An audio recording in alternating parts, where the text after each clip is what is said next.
নমস্কার বন্ধুরা, info Bengal news চ্যানেলে আপনাদের প্রত্যেককে স্বাগতম জানাই। আরও একটা নতুন খবর নিয়ে চলে এলাম। আজকে এই ভিডিওর মাধ্যমে আপনাদের সঙ্গে আলোচনা করব, আপনাদেরকে জানাবো একটি গুরুত্বপূর্ণ আনন্দের খবর। কারণ ভারতবাসী হিসাবে গর্ব করার জন্য আমাদের কাছে বহু কারণ রয়েছে, বহু ঘটনা রয়েছে, আনুষঙ্গিক বহু জিনিসপত্র রয়েছে যেখানে আমরা খুশি হতে পারি, আনন্দিত হই।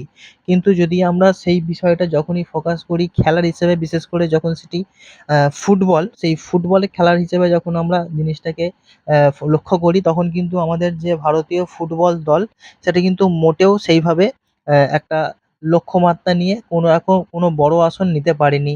তো আমরা আগামী কিছুদিনের মধ্যে একটি বড় সুখবর পেতে চলেছি যে অল ইন্ডিয়া ফুটবল ফেডারেশন গত কয়েকদিন আগেই নিশ্চিত করেছে বা জানিয়েছে যে আগামী ৩ অক্টোবর অর্থাৎ ২০২৬-এর অক্টোবর মাসের ৩ তারিখে কলকাতাতে বিখ্যাত যে মাঠ অর্থাৎ বিবেকানন্দ যুবভারতী ক্রীড়াঙ্গনে একটি আন্তর্জাতিক প্রীতি ম্যাচে ভারতের মুখোমুখি হবে ব্রাজিল। অর্থাৎ ব্রাজিলের সঙ্গে আমরা ভারতকে খেলতে দেখব অক্টোবর মাসে বিবেকানন্দ যুবভারতী ক্রীড়াঙ্গনে। এবং আন্তর্জাতিক ফুটবলের ইতিহাসে সবচেয়ে সফল দল এবং ৫ বারের ফিফার বিশ্বজয়ী দল ব্রাজিল এই ম্যাচের মধ্যে দিয়ে প্রথমবারের মতো ভারতের মুখোমুখি হবে। তো এটি প্রতিটা ভারতবাসী হিসেবে এবং প্রতিটা ফুটবল প্রেমীদের কাছে কিন্তু একটি বড় আনন্দের খবর। এবং বর্তমানে বিশ্ব র্যাঙ্কিংয়ে ৫ম স্থানে থাকা ব্রাজিলই ভারতের পুরুষ যে ফুটবল দল, সেই ফুটবল দলের মুখোমুখি হওয়া সর্বোচ্চ র্যাঙ্কিংধারী প্রতিপক্ষ। অর্থাৎ ভারতের সঙ্গে এখনো পর্যন্ত যত বিদেশি দলকে আমরা খেলতে দেখেছি, সেই সমস্ত দলের মধ্যে এখনো পর্যন্ত র্যাঙ্কিংয়ের হিসাবে সবথেকে এগিয়ে থাকা যে দল ব্রাজিল। ব্রাজিলের স্থান হচ্ছে ৫ম ফিফাতে। সেই দলকেই আমরা ভারতবর্ষের প্রতিপক্ষ হিসেবে খেলতে দেখব আগামী ৩ অক্টোবর ২০২৬-এ। তো ১৯৯২ সাল থেকে ফিফা র্যাঙ্কিংয়ের ব্যবস্থা চালু হওয়ায় এরপর থেকে আর তেমন কিছু আলাদা ঘটনা ঘটেনি। এবং ব্রাজিলিয়ান ফুটবল ফেডারেশন এক বিবৃতিতে বলেছে যে এটি এমন একটি দেশের সাথে বিশেষ এক লড়াই হতে যাচ্ছে যেখানে ব্রাজিলের জাতীয় দলের জন্য বিশ্বের বৃহত্তম আন্তর্জাতিক দর্শক গোষ্ঠী রয়েছে এবং যারা প্রজন্মের পর প্রজন্ম ধরে গভীর ভালোবাসা ও আবেগের সাথে ব্রাজিলিয়ান ফুটবলের ইতিহাস অনুসরণ করে আসছে। লক্ষ লক্ষ ভারতীয় ভক্তের সাথে এই মুহূর্তটি সাক্ষী হতে আমরা অধীর আগ্রহে অপেক্ষা করছি। দেখা হবে কলকাতায় এবং এই আন্তর্জাতিক একটি স্পেশাল ম্যাচে। তো ব্রাজিলিয়ান ফুটবলের প্রতি কলকাতার দীর্ঘস্থায়ী ভালোবাসার আসন্ন ম্যাচটিকে আরও একটি বিশেষ ম্যাচ করে তুলছে। সেলেসা অর্থাৎ ব্রাজিল যে জাতীয় দল, সেখানে প্রতি প্রতি অত্যন্ত আবেগপ্রবণ এক সমর্থক গোষ্ঠী এই শহরে রয়েছে, যেখানে ফিফা বিশ্বকাপের সময় এখানকার বিভিন্ন এলাকায় ব্রাজিলের যে পতাকা ও রঙে সেজে উঠেছিল এবং বেশ সুপরিচিত সেটি।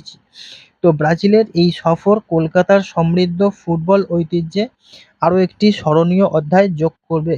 তো ভারতীয় ফুটবলের আধ্যাত্মিক কেন্দ্র হিসাবে ব্যাপকভাবে স্বীকৃত এই শহরটির সাথে বিশ্ব ফুটবলের এক অনন্য সম্পর্ক রয়েছে। দশকের পর দশক ধরে শহরটি বিশ্বের সেরা সব ফুটবল তারকা ও ক্লাবকে উষ্ণ অভ্যর্থনা জানিয়ে এসেছে।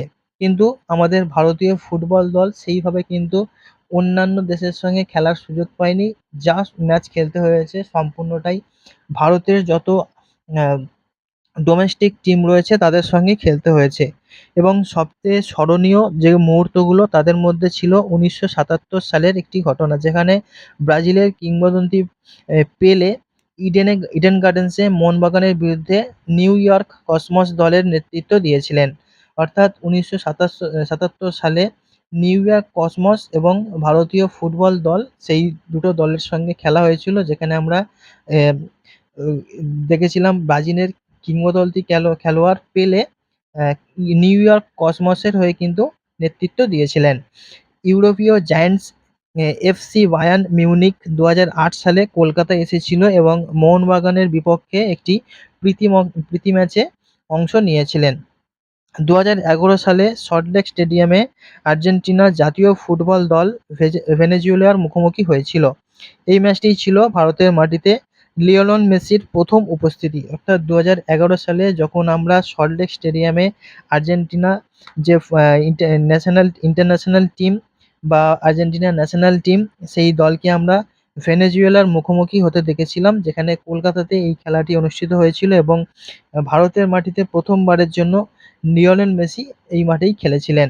এবং এক দশকেরও বেশি সময় পর অর্থাৎ 2025 সালে আবারও আমরা সেই খেলোয়াড় গোটকে দেখেছিলাম একটি ট্যুরের মাধ্যমে, যেখানে তিনি ভারতে এসেছিলেন এবং বিবেকানন্দ যুব ভারতীয় ক্রীড়াঙ্গন থেকে তার বহু সফর শুরু করেছিলেন এবং অস্ট্রেলিয়ার বিপক্ষে 25 সেপ্টেম্বর এবং ব্রিসবেনে 29 সেপ্টেম্বর পরপর দুটি প্রীতি ম্যাচ খেলার পর ব্রাজিল দল ভারতে আসবে, এরকমটাই কিন্তু খবর আসছে।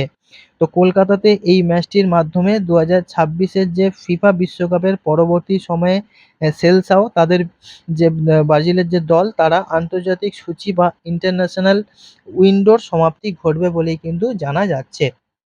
তো আগামী 3 অক্টোবর 2026 প্রত্যেকটা ভারতবাসীর জন্য একটি গর্বের মুহূর্ত হতে চলেছে, একটি আনন্দের দিন হতে চলেছে, কারণ ওই দিনই আমরা ভারতীয় ফুটবল দলকে আন্তর্জাতিক মানের যে দল অর্থাৎ ফিফার বিচারে 5 নম্বর র্যাঙ্কিংয়ে থাকা দল ব্রাজিলের সঙ্গে আমরা খেলতে দেখব এবং এই আনন্দে যে কতটা আহ, উচ্ছ্বাসের তা আমরা কিন্তু ভাষাতে প্রকাশ করতে পারি না।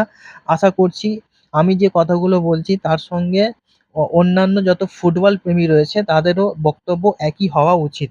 তো আর কিছুদিনেই মাত্র অপেক্ষা, এখন আমরা আগস্টে পৌঁছে গেছি।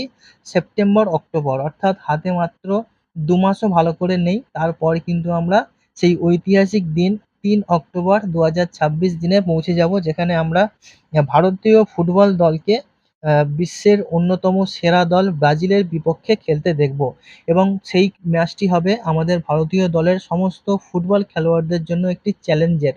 কারণ অত একটা শক্তিশালী প্রতিপক্ষের বিরুদ্ধে আমাদের ফুটবল দলের যে ভারতীয় ফুটবল দলের যে খেলোয়াড়রা রয়েছে তারা ঠিক কেমন প্রদর্শন করতে পারে সেটি কিন্তু সবথেকে বড় একটি বিষয়। তো আমার মতো সমস্ত দর্শক বন্ধুরাও নিশ্চয়ই চাইছেন যে আমাদের ফুটবল যে দল রয়েছে ভারতীয় ফুটবল দলের সমস্ত খেলোয়াড়রা সুস্থ থাকুক, তারা যেন ওই ম্যাচটি খুব ভালোভাবে ব্রাজিলের খেলোয়াড়দের সঙ্গে খেলতে পারে এবং তাদের যে স্কিল রয়েছে তারা সম্পূর্ণটা দেখাতে পারে, এটাই ভগবানের কাছে প্রার্থনা করব। তো বন্ধুরা, বিশেষ কিছু আর বলার নেই, আপনাদেরকে জানিয়ে দিলাম একটি আনন্দের খবর। তো অবশ্যই আপনারা কমেন্ট করে জানাতে পারেন যে এই খবরটি শোনার পর আপনি কতটা আনন্দিত এবং এই খেলাটি দেখার জন্য আপনি বিবেকানন্দ যুব ভারতীতে গিয়ে খেলাটি দেখতে চাইছেন কিনা অবশ্যই সেটা কমেন্ট করে জানাতে পারেন। তো বন্ধুরা, ভিডিও ছিল এই পর্যন্তই, আসছি পরবর্তী কোনো ভিডিও নিয়ে। ততক্ষণ সবাই খুব ভালো থাকবেন। Good bye.